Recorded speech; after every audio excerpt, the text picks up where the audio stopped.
At that sound the bent shape of the king sprang suddenly erect. Tall and proud he seemed again, and rising in his stirrups he cried in a loud voice, more clear than any there had ever heard a mortal man achieve before, "Arise, arise, riders of Theoden!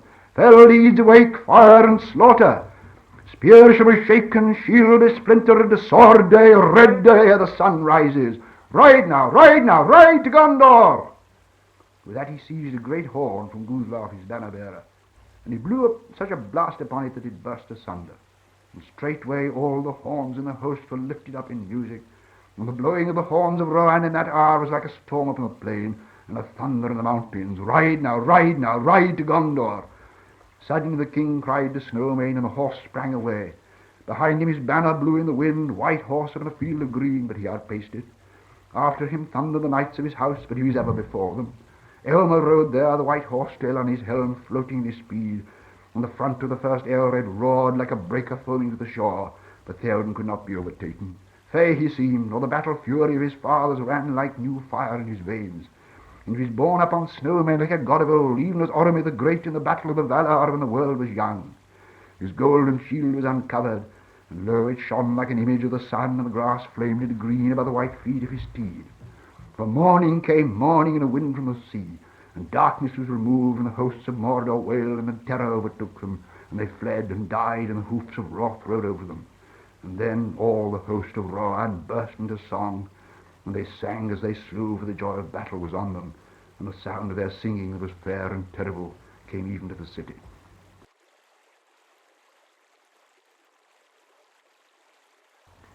Being handy with flint and tinder, he soon had a small blaze going. It made little or no smoke, but gave off an aromatic scent. He was just stooping over his fire, shielding it and building it up with heavier wood, when Gollum returned, carrying the pans carefully and grumbling to himself. He set the pans down, and then suddenly saw what Sam was doing. He gave a thin hissing shriek, and seemed to be both frightened and angry. "Ah, Snow!" he cried. "No silly hobbits!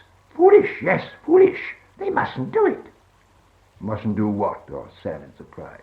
"Not make the nasty red tongues," hissed Gollum. "Fire, fire! It's dangerous, yes it is.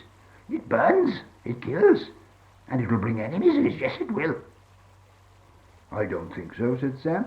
"Don't see why it should, if you don't put wet stuff on it and make a smother. But if it does, it does. I'm going to risk it anyhow. I'm going to stew these conies." "Stew the rabbits?" squealed Gollum in dismay. "Spoil the beautiful meat Smeagol saved for you, poor hungry Smeagol. What for? What for? Silly hobbit. They're young, they're tender, they're nice. Eat them, eat them." He clawed at the nearest rabbit, already skinned and lying by the fire. Now, said Sam, each to his own fashion. Our bread chokes you, and raw coney chokes me. If you give me a coney, the coney's mine, see? To cook if I have a mind, and I have. You needn't watch me. Go and catch another and eat it as you fancy, somewhere private and out of my sight. Then you won't see the fire, and I shan't see you, and we'll both be the happier. And I'll see the fire don't smoke, if that's any comfort to you. Gollum withdrew, grumbling, and crawled into the fern. Sam busied himself with his pans. What a hobbit needs with coney, he said to himself, is some herbs and roots, especially taters. Not to mention bread. Herbs we can manage, seemingly. Gollum, he called softly. Third time pays for all. I want some herbs.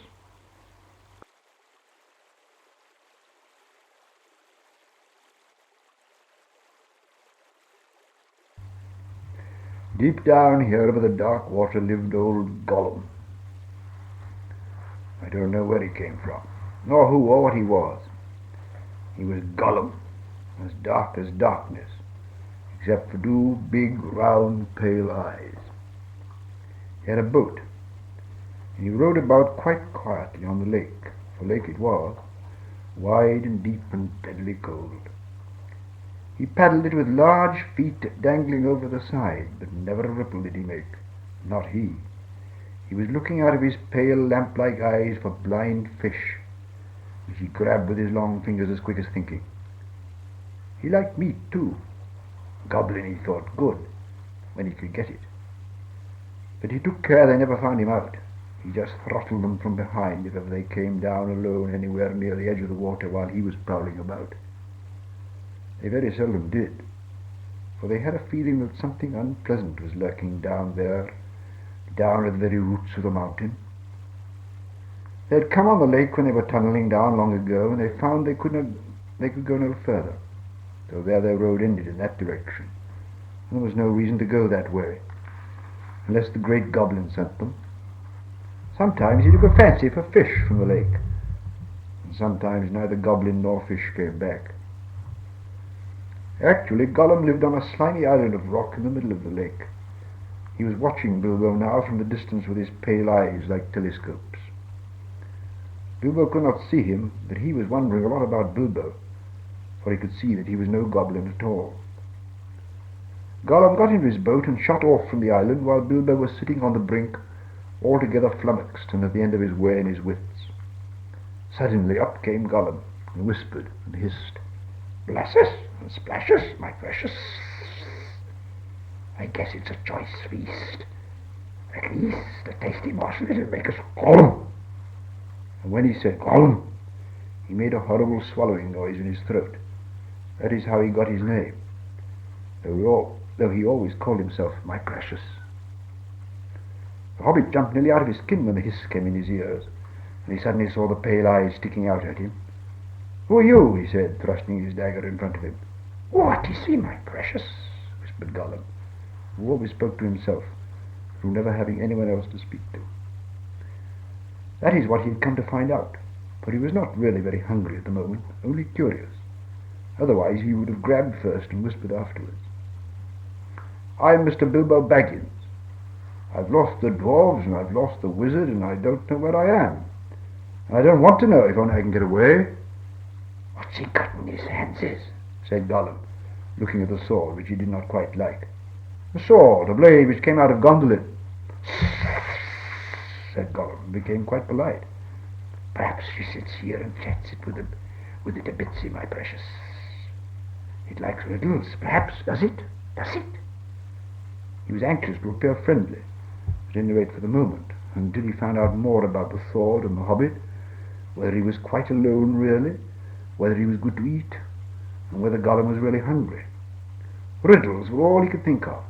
Asking them, sometimes guessing them, had been the only game he had ever played with other funny creatures sitting in their holes in the long, long ago before the goblins came, and he was cut off from his friends far under the mountains. "Very well," said Bilbo, who was anxious to agree, until he found out more about the creature, whether he was quite alone, whether he was fierce or hungry, and whether he was a friend of the goblins. "You ask first," he said, because he had not had time to think of a riddle. So Gollum hissed, "What has roots as nobody sees? He's taller than trees. Up, up it goes, and yet never grows." "Easy," said Bilbo. "Mountain, I suppose."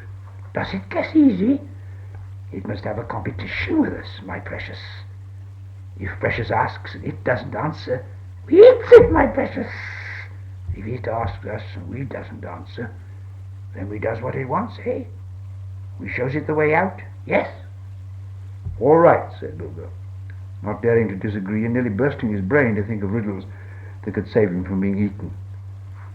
"There are 30 white horses on a red hill. First they champ, then they stamp, then they stand still." That was all he could think of to ask. The idea of eating was rather on his mind. It was rather an old one, too, and Gollum knew the answer as well as you do. "Chestnuts, chestnuts," he hissed. "Teeth, teeth, my precious, but we is only 6.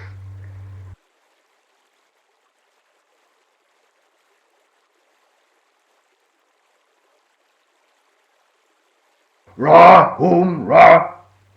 The trees quivered and bent as if a gust had struck them. There was another pause, and the marching music began like solemn drums, and above the rolling beats and booms the swelled voices singing high and strong. "Taroon, naroon, naroon, naroon, tahora, kumba, kumba, noon." The Ents were coming, and ever nearer and louder rose their song. "Tahura hara lambanoon, ta lamba tara mundaroon, ta mundaram, ta rundaram, ta munda lamba munda tom." Then and Brigalow picked up the hobbits and strode from his house. "To Isengard!" the Ents cried in many voices. "To Isengard! To Isengard, though Isengard be ringed and barred with doors of stone, though Isengard be strong and hard and cold as stone and bare as bone, we go, we go, we go to war, to hew the stone and break the door. For bowl and bough are burning now, the furnace roars, we go to war. To land of gloom, with tramp of doom, with roll of drum, we come, we come. To Isengard, with doom we come, with doom we come, with doom we come."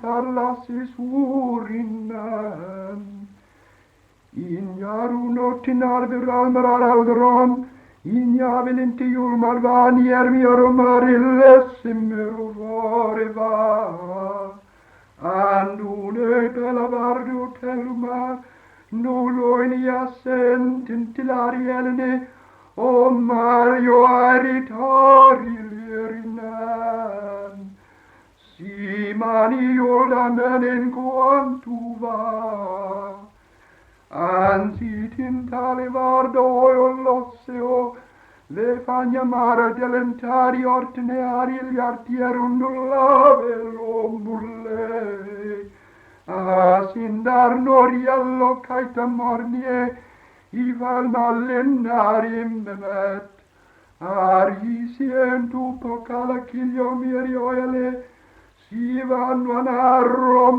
lovan valimar na Marie na Yeruvalia valimar na Yeruva na Marie.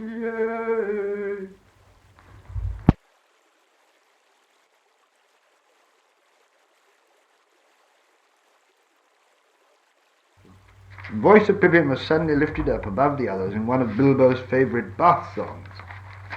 "Sing hey for the bath at close of day that washes the weary mud away. Alone is he that will not sing. Oh, water hot is a noble thing. Oh, sweet is the sound of falling rain and the brook that leaps from hill to plain. But better than rain or rippling streams is water hot with smokes and steam. Oh, water cold we may pour at need down a thirsty throat and be glad indeed. But better is beer if drink we lack, and water hot poured down the back. Oh, water is fair that leaps on high in a fountain white beneath the sky. But never did fountain sound so sweet as splashing hot water with my feet."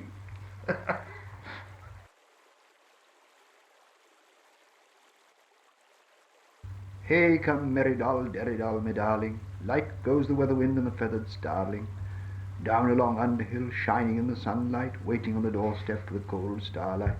There my pretty lady is, river woman's daughter, slender as the willow wand, clearer than the water. Old Tom Bombadil, water lilies bringing, comes hopping home again. Can you hear him singing? Hey, come merry doll, derry doll, and merry-o, goldberry, mellow yellowberry-o. Poor old willow man, you tuck your roots away. Tom's in a hurry now. Evening will follow day. Tom's going home again, water lilies bringing. Hey, come merry doll, can you hear me singing?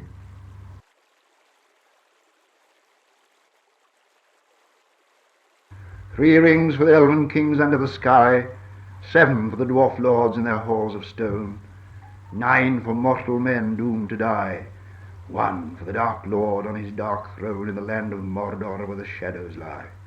1 ring to rule them all, 1 ring to find them, 1 ring to bring them all, and in the darkness bind them in the land of Mordor where the shadows lie.